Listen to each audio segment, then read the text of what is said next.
Welcome back to The Explainer. Today, we're opening up a highly structured dossier for all you aspiring digital detectives out there.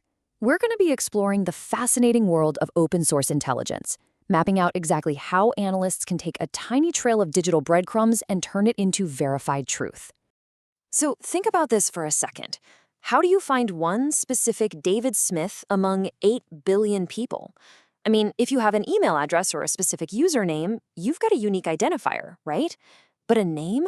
A name is shared by thousands. A simple search for David Smith in London is going to return thousands of results, each representing a totally different life.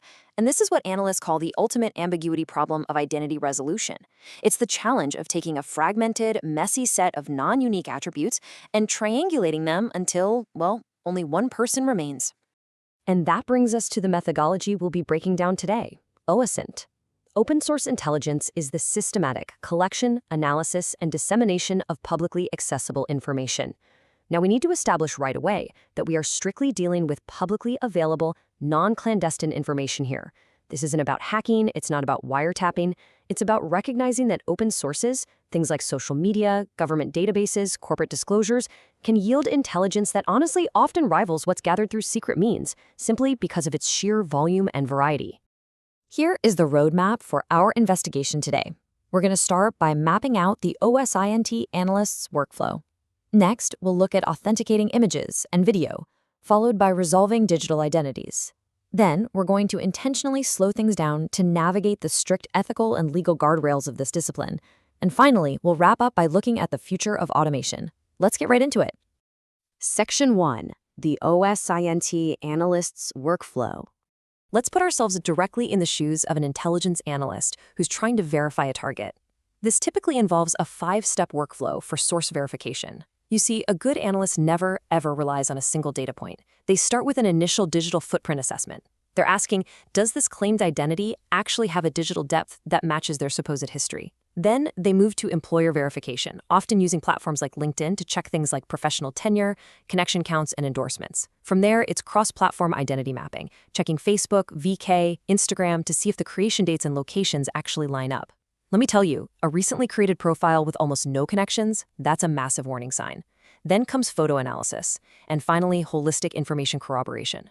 What they're doing is building a baseline to distinguish a genuine, long-standing identity from a recently fabricated persona. Moving on to Section 2, authenticating images and video. Look, in an era of cheap editing software and insanely convincing deepfakes, seeing is just no longer believing. Analysts really have to look at the unseen data points hidden within the files themselves, the essential metadata elements. Using EXIF data tools, an analyst can extract the embedded date, time, camera type, and even the GPS coordinates of an image. They are actively hunting for inconsistencies, like does the embedded time actually match the weather and lighting you see in the photo? Are there identical timestamps across multiple photos that might suggest tampering? Are there software thumbprints left behind by editing programs? Metadata is essentially the digital fingerprint of media. Now, authentication requires a two-pronged approach. On one side, you've got visual triangulation. This is very manual and relies heavily on human observation. It's checking if alternate angle videos from the exact same event match the lighting and landmarks, or checking local weather services to contradict a suspect's claim. On the other side, you have forensic AI tools. We're talking about advanced software like InVid, PhotoForensics, or AMP to authenticate. These tools actively scan for manipulation using error level analysis. They check compression levels, and they detect splicing or deepfakes that are completely invisible to the naked eye. Okay, Section 3, resolving digital identities. So how exactly do we take all these totally disconnected pieces of media, text, and metadata and map them to a single real-world human being? Well, the answer is triangulating a pattern of life. By cross-referencing 3 primary data silos, these completely disparate clues suddenly lock together like a puzzle. First, you have civil records, think property deeds or court filings. Second, professional records, like corporate directorships listed on Open Corporates. And third, social records. This is where it gets really interesting. Often, a target might be a digital ghost with absolutely no social media presence, but they might have an overshare spouse. An investigator can actually map the spouse's photos to find the target's current appearance and location. If a profile photo on a professional site matches a photo on a dating site under the exact same name, the investigator suddenly gains a much more holistic view of the individual. Traditional OSINT might just find an email address or a phone number, but honestly, that's just data. True identity intelligence answers the deeper questions. What other identities are associated with this individual? What organizations are connected to them? Uncovering the people, the relationships, and the actual risks behind an isolated data point is what turns mere data into true intelligence. At the end of the day, it all comes down to attribution. All right, Section 4, Navigating Ethics and Law. I want to intentionally pump the brakes for a second here because this is where things get very serious. Just because data is publicly available doesn't mean every use of it is acceptable. To ground this discussion, let's look at this academic abstract from Tallinn University of Technology. This research focuses on developing an OSINT-based background checking tool that strictly complies with the European Union's General Data Protection Regulation, or GDPR. It highlights that the collection and processing of personal data through automated means pose some really significant compliance challenges. Tools actually have to be designed with privacy by design principles from the ground up, incorporating data minimization, storage limitation, and built-in capabilities for data deletion. Yes, the law applies to public information too. Building right on that legal framework, the GDPR establishes that you absolutely need a lawful basis for processing personal data. If you're investigating a public figure, say a politician, activities like journalistic inquiry might serve as a legal ground because there is a legitimate public interest and a significantly reduced expectation of privacy. But for private individuals, the rule is incredibly strict. Systematic scanning or profiling of private individuals for professional or research purposes requires their explicit informed consent. Article 8 of the European Convention on Human Rights guarantees the right to respect for private life, which means OSINT is never, ever just a free-for-all. And that leads us to the ethical golden rule of OSINT, open sources only. No pretexting. That means no creating fake profiles to deceive people into accepting friend requests. No breaking authentication. No accessing private databases, period.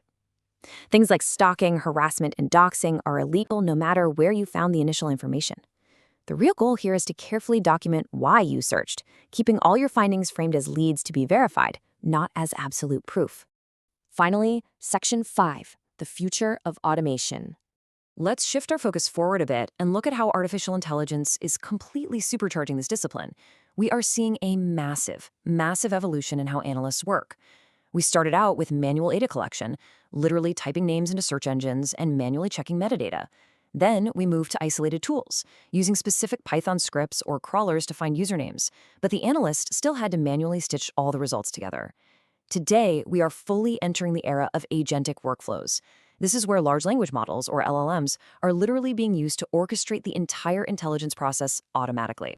And this brings us to some seriously cutting-edge research like the Raven framework. What's really fascinating here is how Raven coordinates multiple isolated OSINT tools into a single, automated decision-making workflow. It uses something called LangGraph orchestration to maintain a stateful workflow. It actually has a supervisor LLM node that decides which tool to use, like Sherlock or Magritte, and then a critic LLM node that evaluates the output.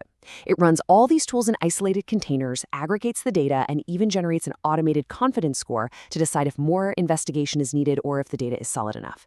It is guided automation operating at incredible speed. Which leaves us with this final thought to ponder. As agentic AI frameworks like Raven become increasingly capable of handling massive, automated data discovery across the internet, instantly parsing through billions of records, will the ultimate test of intelligence always remain human attribution? Sure, tools can aggregate data, but the nuanced judgment of intent, context, and legal boundaries, that still absolutely requires a human analyst. I really hope this explainer has given you a powerful new perspective on how digital identities are resolved in the modern age. Keep questioning the data in front of you, and we'll see you next time.